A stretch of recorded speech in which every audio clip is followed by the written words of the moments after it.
مرنا ہے قبرستان کبھی تو جایا کرو، کبھی تو جایا کرو، اپنے جوانوں کو دیکھا کرو جو تمہاری طرح نوجوان ہنستے کھیلتے پھرتے چلتے کھاتے پیتے تھے، کہاں ہے آج کی وہ خوبصورتی، کہاں ہے ان کی وہ جوانی؟ ذرا قبرستان جا کے ان سے پوچھ تو لو لوگو، ان کے مزے ختم ہو گئے ہیں، ان کی نیندیں ختم ہو گئی ہیں، ان کا آرام ختم ہو گیا ہے۔ میرے نبی نے جو دیا وہ لے لو۔ تو سنو، اگر قبر کو روشن کرنا چاہتے ہو تو فجر کی نماز کے لیے کھڑے ہو جاؤ۔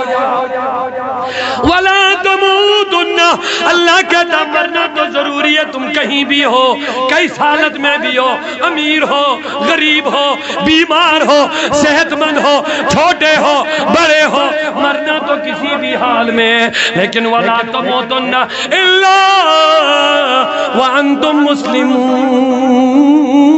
اے لوگو، کیا تم نے کبھی نہیں سنا فاروق اعظم جیسے اتنے بڑے اولو العزم جلیل القدر صحابی کو نیندیں کس نے اڑائی تھی؟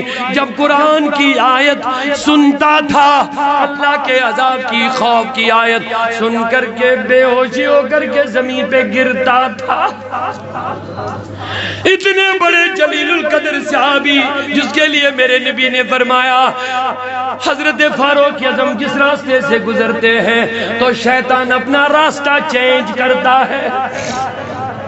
اتنے بڑے مقبول اعلیٰ درجے کے صحابی جب قرآن کی کوئی اللہ کے خوف کی عذاب کی آیت سنتے تھے تو گر جاتے تھے، ہوش میں آ کر کے چھوٹا سا تن کا ہاتھ میں لے کر کے کہتے تھے لم ولدتنی امی، ہاں خدایا مجھے میری ماں نے کیوں جنا، مجھے میری ماں نے کیوں جنا، مجھے میری ماں نے کیوں جنم دیا، میں دنیا میں کیوں آیا، کاش میں یہ دن کا ہوتا تو قبر کا حساب و کتاب مجھے نہیں دینا ہوتا۔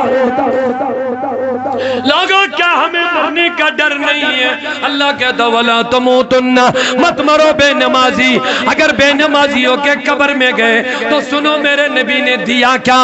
خُذُوا مَا آتَاكُمُ الرَّسُولُ مَا آتَاكُمُ الرَّسُولُ فَخُذُوهُ، جو رسول نے دیا وہ لے لو۔ تو میرے نبی نے فرمایا جب بے نمازی قبر میں ہے، قبر بزبان حال اس بد نصیب کے ساتھ باتیں کرنا شروع کر دیتی ہے۔